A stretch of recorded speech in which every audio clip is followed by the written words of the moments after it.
আমাদের fried rice সাজানো একেবারে রেডি। ওই চিংড়ি মাছটা দিয়ে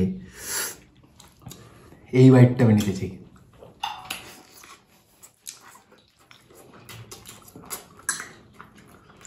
রাইস কুকারে যেমন শুধুমাত্র ভাত ছাড়া কিছুই করা যায় না, কিন্তু এই 11 কোম্পানির মাল্টি কুকারে সব কিছু রান্না করা যাবে। এটি সম্পূর্ণরূপে বাড়ির ইলেকট্রিক কানেকশনেই চালানো সম্ভব। নমস্কার বন্ধুরা, আমি বান্টি আর তোমরা দেখছো দা বং ফাটাফাটি। আজকে আমি বহুদিন পরে আমার সেই পুরনো রান্নার সেটআপ যেখান থেকে আমার শুরু, আজকে আমি স্পেশালি বাবার জন্য রান্না করছি। তোমরা অনেকেই কমেন্ট করেছিলে যে বান্টিদা এবার তুমি আর কাকু মিলে একটা এপিসোড আনো, তাই আমি আজকের এপিসোডটা ফুল বাবার জন্য ডেডিকেট করতে চাই। আজকে তাই বাবার স্পেশাল, বাবার যেটা ভালো লাগে সেটাই বানাচ্ছি, সেটা হচ্ছে চিংড়ি মাছ। চিংড়ি মাছের একটা রেসিপি আমি আগেই বানিয়ে ফেলেছি, আর এখন আমি চিংড়ি মাছের রেসিপিটার সাথে খাওয়ার জন্য একটা ফ্রাইড রাইস বানাচ্ছি, বাঙালি স্টাইলের ফ্রাইড রাইস। আজকে কিন্তু ফ্রাইড রাইসটা আমি কোনো গ্যাসের ওভেনে বানাবো না, আজকে আমি বানাবো একটা ইলেকট্রিক মাল্টি কুকারে। মা সেদিনকেই আমাকে বলছিল আমার গ্যাস শেষ হয়ে যাচ্ছে, গ্যাস আবার আসছে না, গ্যাসের যে ছেলেটা গ্যাস দেয় সে নাকি গ্যাস বাইরে বিক্রি করে দিচ্ছে। তো যাদের বাড়িতে এই গ্যাসের সমস্যাটা রয়েছে তারা কিন্তু 100% অ্যাগ্রোর এই প্রোডাক্টটা ইউজ করতে পারো। আজকে আমি আমার রান্নার জন্য ব্যবহার করতে চলেছি 11 কোম্পানির ইলেকট্রিক মাল্টি কুকার। এটি 3 লিটারের মাল্টি কুকার। এই প্রোডাক্টটির প্রচুর রিভিউ আমি দেখেছি, তাই সরাসরি অর্ডার করেই ফেললাম। এই ইলেকট্রিক কুকারটি মাল্টিপারপাস ইউজ করা যাবে।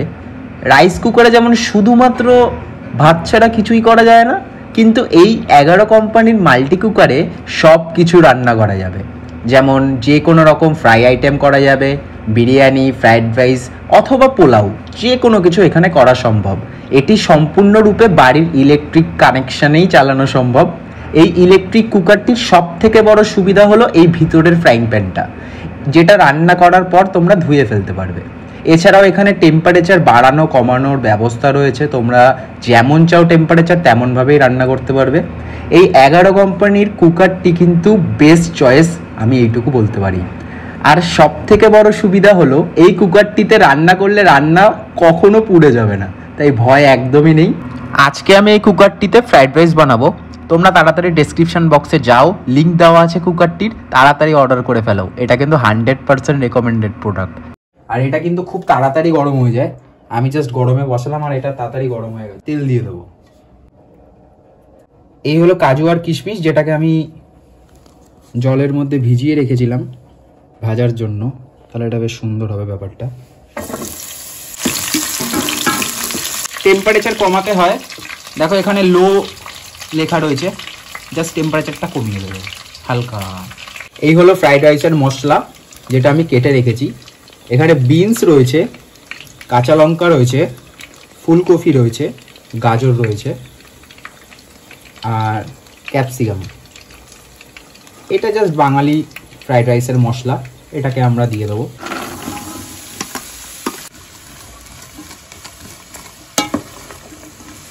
আর এই প্রোডাক্টটা কিন্তু পুরো সম্পূর্ণ মায়ের জন্য আমি অর্ডার করেছি। এটা পুরো আমি মাকে গিফট করলাম, কোনো কারণ নেই, জাস্ট এটা আমি মাকে গিফট করলাম। রাজদি ভালো হয়েছে এটা, একদম দারুণ দারুণ। এটার যে ঢাকনাটা, এই ঢাকনাটা এত সুন্দর, এটা কিন্তু ফুল গ্লাস, কাচের। আমরা একটু নুন দিয়ে নেবো স্বাদ মতন, পুরোটা কিন্তু দিইনি, একটু চিনি দেবো।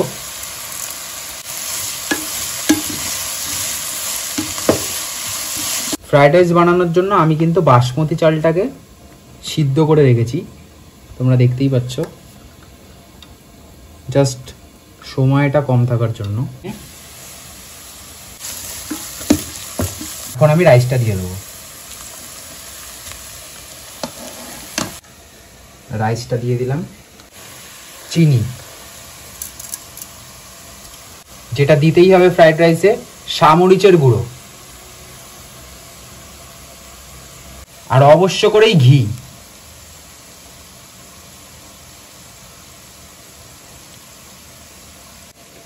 এর উপরে আবার যাবে ভাত।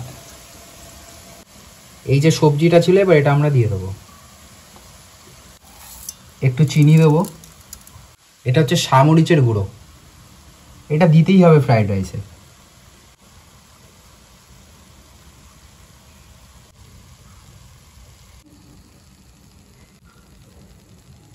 আমাদের ফ্রাইড রাইস সাজানো একেবারে রেডি। এবার এটাকে জাস্ট ঢেকে দেবো, আর যখন খাওয়ার মর্জি হবে তখন জাস্ট ফ্রাইড রাইসটা কেটে কেটে সার্ভ করব। তোমাদের পুরো রেসিপিটা কেমন লাগলো তোমরা আমাকে নিচে অবশ্যই কমেন্ট করে জানাও, আর চ্যানেলটা তাড়াতাড়ি সাবস্ক্রাইব করে ফেলো। আর ডিসক্রিপশন বক্সে কিন্তু 11 কোম্পানির এই মাল্টিপারপাস কুকারের লিঙ্কটা দেওয়া আছে, তাড়াতাড়ি যাও আর অর্ডার করে ফেলো। আর আমাকে জানিও কিন্তু তোমাদের কেমন লাগলো।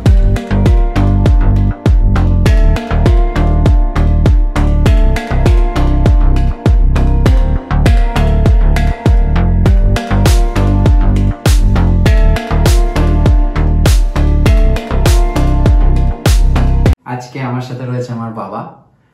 কি হলো, কেমন লাগছে? কি অনেকদিন পর আসলাম, ভালোই লাগবে। অনেকদিন পর এসেছে আমার বাবা। আজকে আমি বাবার জন্য স্পেশালি বানিয়েছি হচ্ছে চিংড়ি মাছ। চিংড়ি মাছের একটা কষা বানিয়েছি। এটা হচ্ছে গলদা চিংড়ির কষা, ঠিক আছে? একটু চাইনিজ সস ফস দিয়েছি, একটু ক্যাপসিকামও দিয়েছি, কিন্তু এটা পুরো একটা গলদা চিংড়ির কষা আমি বানিয়েছি। এটা আমার ইনোভেশন। আচ্ছা বাবা, গলদা চিংড়ির তো আমরা সবসময় মালাইকারি খাই, হ্যাঁ তাই তো? তো এবার আমি একটুখানি ভাবলাম যে গলদা চিংড়িটা একটু কষানো, একটু চাইনিজ স্টাইলে একটা কিছু বানানো যাক। তো এটার আমি পুরো সম্পূর্ণ নিজের রেসিপি বানিয়েছি। এটা গলদা চিংড়ির কষাই বলতে পারো।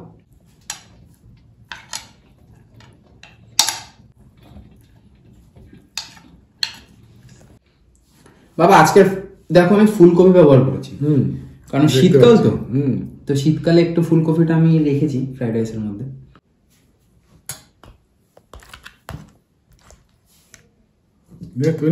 আরে না, আর দিস না, কত দিচ্ছিস?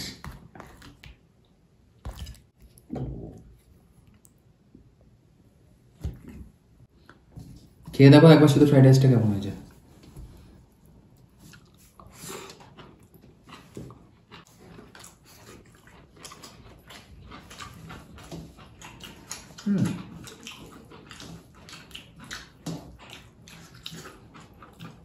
বাঙালি স্টাইলের ফ্রাইড রাইস। আচ্ছা আমি প্রথমে তোমাকে বলি, রাইস কুকারে ভালোই হয়েছে তো।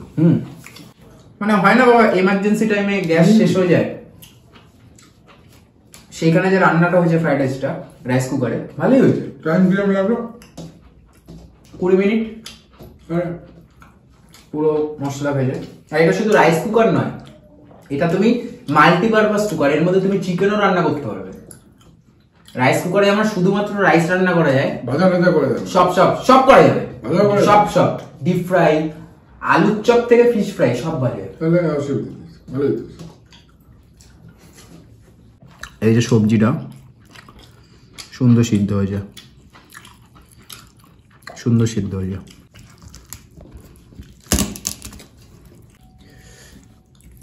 এই হচ্ছে আমাদের চিংড়ি মাছটা, এই যে মাছটা, চিংড়ি মাছটা।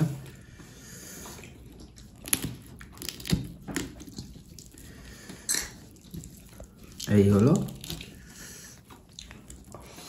চিংড়ি মাছ। আমার এখানে হাত পা লাগাতেই হবে, কিছু করার নেই। এই চিংড়ি মাছটা দিয়ে এই বাইটটা আমি নিতেছি।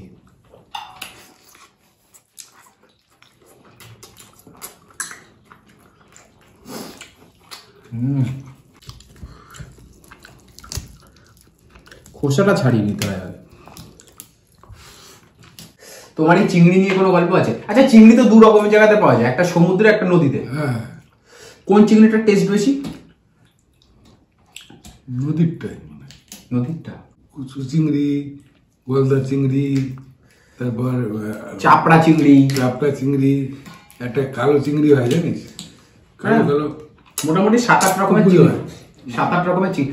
আচ্ছা দেশি চিংড়িগুলোর গায়ে যেন শ্যাওলা লেগে থাকে। আবার একটা ডিম দেখা যায়, মানে সাইড দিয়ে না ডিম সাদা, সেগুলো হচ্ছে নদীর তল। আর আমি কি বলছি, দেশি চিংড়ি যেটা হয়, ওই যে পুকুরে যে চিংড়িটা হয়, ওই চিংড়ি মাছের গায়ে দেখি শ্যাওলা লেগে থাকে। হ্যাঁ, ওটা একেবারে প্রপার দেশি চিংড়িটা না। এটা কিন্তু চিংড়ি মাছের কোনো মালাইকারি নয়, একটু দেখাই ক্লোজ। এটা চিংড়ি মাছের মালাইকারি নয়, এটা হচ্ছে একেবারে চিংড়ি কষা। সাইজের মাছ, ফ্রাইড রাইস নিতে হবে। ধরতে গেছো কোনোদিনও চিংড়ি? বসি দিয়ে ধরে, চিংড়ি মাছ বসি দিয়ে ধরে? বসি দিয়ে ধরতাম, এবং এই নদীতে ফ্রেশ এখন তো বেরিতে হয়, এখন ভেরিতে না, বেরিতে চাষ হয়। এই গলদাগুলো কি ভেরিতে চাষ হয়? আচ্ছা, এই মাছ কেনা নিয়ে আমি একটা গল্প বলতে চাই, যেটা আমার খুবই মনে পড়ে। তোমার বাবার মাছ কেনার জাস্ট আমাকে ছোটবেলা বাবা গল্পটা বলেছিল, ছোট করে একটু বলে দাও আমাদের দর্শকদের, যে আমার দাদু কি লেভেলের মাছটা কিনতো। কম্পিটিশনে মাছ কিনতো, কম্পিটিশনে। বুঝলি, মাছ কেনার একটা গল্প আছে বিরাট, এপাড়া ওপাড়া, এপাড়া ওপাড়া মাছ কেনার গল্প। গল্প, কে কত বড় মাছ, কে আগে তার জ্যান্ত মাছটা কিনবে, কে কে আগে বড় মাছটা কিনবে বাজারে। হ্যাঁ, এই জন্য লোক লাগানো থাকতো সব। তখন তো তুমি আমাকে বলেছিলে যে তোমার জ্যাঠা নাকি তোমার ভাই যে কিনা সকালবেলা আগে মাছের বাবা বুকে পাঠিয়ে দিত, যা রাস্তায় দাঁড়ায় থাক, কারণ ওরা তো সব বিলের থেকে আসতো, হেঁটে হেঁটে কে আগে ধরে নিয়ে আসতে পারবে, মানে সব থেকে বড় মাছ, সব থেকে বড় মাছ। না হলে পাশের পাড়ার লোক নিয়ে চলে যাবে। কই মাছ বল, মাগুর মাছ বল, শিঙি মাছ বল, ইলিশ মাছ বল, সব আগে কে কে কে বড়টা কিনবে। মানে দাদুর এটা বরাবরই ব্যাপার ছিল যে পাশের পাড়ার মানুষটা যেন হ্যাঁ, তার থেকে ছোট মাছটাই খায়। ইগল লড়াইটা এরকম লেভেলে ছিল না। আমি বলতে চাইছি তোমার বাবা, আমি তো দেখিনি, কিন্তু তুমি তো এগুলো চোখের সামনে দেখেছো। আমি তো সঙ্গে থাকতাম। মানে এই মাছ কেনা নিয়ে ইগল লড়াই চলতো, যে কে সব থেকে বড় মাছটা কিনতে পারে, কিনবে। আরে বাপরে। আর এইটা বাজারে বড় মাছটা আসলে বলে, বাবা যদি বাড়ি থাকে, ঠিক আছে, বাবাই আগে কিনবে। মাছের পয়সা করে তখন চিন্তা করতো না, কম বেশি কত ওইসব আগে মাছটা দেয়। মানে ইগোটা কোন লেভেলে হতে পারে, এই গল্পটা যখন আমি ছোটবেলায় শুনেছিলাম, আমার একবার হলেও মনে হয়েছিল আমি মানুষটাকে একবার দেখতে যাই, ফটো দেখাতেই পারি, কিন্তু আমি তো আর মানুষটাকে দেখতে পাই। হ্যাঁ, কিন্তু তবে বাবা কোনো কোনো সময় শুধু এটাকে মাছের মধ্যেই সীমাবদ্ধ থাকতো নাকি এটা অন্য জায়গাতেও যেত, মানে পুজো অর্চনা বলো বা যাই, সবকিছু। ভৌমিক বাড়ির ঠাকুর আগে বসবে, ঠিক আছে, লাইনে। সব যতই পাড়ায় ঠাকুরের প্রতিমা থাকুক, হ্যাঁ। সবার প্রথমে আমাদের বাড়ির ঠাকুরটাই বসবে। ঠাকুরটা বসবে, আমাদের 9 পোয়া, কিন্তু অন্য অন্য পাড়ায় 11 পোয়া, 14 পোয়া, বিরাট বিরাট ঠাকুর, ঠিক আছে। কিন্তু প্রথম ভাসানে আমাদের পরিবারের প্রথম ভাসান প্লাস যখন ভাসানের আগে আগে একটা মেলা হয়, প্রথমে ঠাকুর আমাদের বসবে। এটা কি নিয়ম? এটাই নিয়ম। মানে একটা মানুষের কি লেভেলের ক্ষমতা থাকতে পারে এটাই নিয়ম যে এলাকাতে যত ঠাকুর আছে সবার প্রথম আমাদের বাড়ির ঠাকুরটাই বসবে এবং আমাদের ঠাকুরটা প্রথম জলে ভাসান পড়বে, প্রথম ভাসান পড়বে, তারপরে সব, তারপরে পুরো এলাকার সবার ঠাকুরের ভাসান পড়বে। মানে একটা ইয়ে ছিল, আমাদের একটা ইগো ছিল আলাদা। তোমার বলো না, তোমার বাবার। বাবা আমাদের মানে বাবার, আমি ছোট। সেই মানুষটা যখন আমি গল্পগুলো শুনি কিছু কিছু সময়, আর বাবা দান ধ্যান কেমন করতো এটা তো শুনে অনেকে হয়তো ভাববে যে দাদু হয়তো বিশাল গুন্ডামো করতো, বাট এটা একদমই নয়। দান ধানা বিষয় যখন কারো বিয়ে হতো না, তুমি আমাকে নিজে বলে দাও, দান এগুলো সব বাবাটা পড়তো। মানে একটা সম্ভ্রান্ত পরিবারের কাকা আমার মেয়ের বিয়ে সাহায্য, কোনো ব্যাপারে দাদু এটাকে নিয়ে কোনোদিনও ভাবতেও না। না, আচ্ছা, মানে মানুষটা কি লেভেল হতে পারে যে কিনা মাছ নিয়ে ইগো দেখাতে পারে। কালী পুজোর ভাসান এলাকা, এটা আমার সব থেকে ভালো লেগেছে যে আমরা কোনোদিনও কারণ পরে ভাসান দেবো না, সবার প্রথম আমাদের বাড়ির, আমাদের বংশের, আমাদের পরিবারেরই প্রথম ঠাকুরটা পড়বে। আর এটা সবাই মেনেও এসেছে, সবাই মেনে নিত, সবাই এটা ধরে মেনে আসছে যুগ যুগ ধরে। আচ্ছা বাবা চিংড়ি দি না, আরে খাও না না দিই না, একটা না না না তুই খা, এটা আমার রয়েছে। আমার এত ভালো লাগে তুই যখন জন্ম নিলি, জন্ম 66 দিন, হ্যাঁ, যখন 66 দেওয়ার পরে যখন খাটে ওঠায় তোকে নিই খাটে, সেই রাতে আমাকে স্বপ্ন দেখিয়েছিল আমার বাবা, বুঝলি? সেই রাতে আমার বাবা মানে তোর দাদু স্বপ্ন দেখিয়েছিল, যে তোর ঘরে আমি এসছি, সত্যি? হ্যাঁ, আমি সেই রাতে কি কান্না। এটাও আমাকে বাবা বলেছিল। হ্যাঁ, এটা ঠিক। কিন্তু দাদুর প্রতি আমার একটা বরাবরই এখনো, মানে বাবাকে তো সব কথাই বলি যখন যেটা বলার হয়, কিন্তু আমি ধরো কোনো একটা কাজে যাচ্ছি বা একটা কিছু করতে যাচ্ছি, বা সেক্ষেত্রে আমি দাদুর সাথে একবার হলো আমি কথা বলি, আজও স্টিল নাও এখনো, যে আমার যেন কাজটা হয়ে যায়। এটাতে আমি অনেক বেশি সাকসেস পাই, এটা আমার মনে হয়। তো এটা আমার, সবার কাছে অনেকের কাছে আইডল হতে পারে, বাট আমার কাছে দাদু আইডল। এটা আমি গল্পগুলো যেদিন থেকে আমি শুনেছি আমার দাদুর প্রতিটা, সেদিন থেকে লোকটার প্রতি একটা আলাদা সম্মান বেড়ে গেছে। এটা আমি অন দ্য স্পট ক্যামেরায় কোনোদিনও ভাবিনি এই কথাটা বলতে পারবো বা টপিকটা উঠবে বলে। বাবা আজকে তুললো দেখে আমি বলে ফেললাম যে আমার দাদু আমার কাছে হিরো। আমি যা যা গল্প শুনেছি, ইভেন তোমার স্কুলের মাস্টারের গল্পটা মনে আছে? এটা নয় পরের দিনই বলবো। ওই স্কুলের মাস্টারের সাথে যা করেছিল, বাবাকে দিয়ে প্রতিদিন গা টেপাতো, তারপরে আমার দাদু ওই স্কুলের মাস্টারকেও শাস্তি দিয়েছিল। তো দাদুর এরকম গল্প প্রচুর রয়েছে। আর আমাদের আর দাদুর সব থেকে ফেভারিট খাবার কি ছিল? মাছ না মাংস? মাংস না, মাছ। মাছের প্রতি ভীষণ ঝোঁক ছিল। মাছের প্রতি লোভ ছিল না? একরকম মাছ না, বাজারে গেলে 4-5 রকম মাছ কিনতো।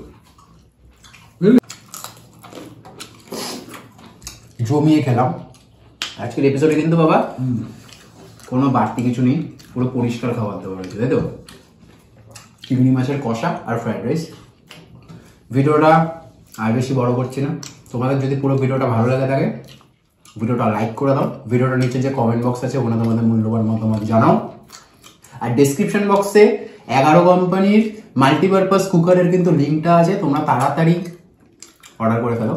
কুকারে ঠিকঠাক রান্না হয়েছে তো? একদম খুব ভালো জিনিস, প্রত্যেকের ঘরে রাখা উচিত। গ্যাসের পরিবর্তে, গ্যাসের পরিবর্তে প্রত্যেকেরই ঘরে রাখা উচিত মাল্টিপারপাস কুকার। শুধুমাত্র ভাত না, এটাতে সবকিছু করা যায়। মাল্টিপারপাস। তাই তোমরা তাড়াতাড়ি অর্ডার করে ফেলো। আজকে এইটুকুই, দেখা হচ্ছে নেক্সট ভিডিওতে। ততক্ষণের জন্য bye bye, see you soon. সবাই ভালো থেকো। টাটা করো, এই টাটা করো, টাটা টাটা। আচ্ছা, তোমায় কিন্তু দর্শকরা লিখেছিল যে কাকুকে অনেকদিন পর দেখা যাচ্ছে না কেন, কাকুকে আনো, কাকুকে আনো। কাকুকে আনার জন্য বলেছে, আমি মানছি, কিন্তু দর্শকরা তো তোকে চায়, তুই তো আসিস না। এবার তো আমি ভিডিও দিচ্ছি পরপর। হ্যাঁ, এখন আর আমি পরপর কোনো কিছু বলতে, এখন ভিডিও আসছে ব্যাস। তুই আসছে, কথাটা রাখ, দর্শকের কথাগুলি রাখ, তাহলে আমি আসবো। ব্যাস, ঠিক আছে। বাবা এটা বলে দিয়েছে। আজকে এটুকুই, দেখা হচ্ছে নেক্সট ভিডিওতে। ততক্ষণ bye bye, see you soon. সবাই ভালো থেকো। সোয়া দেখা, টাটা।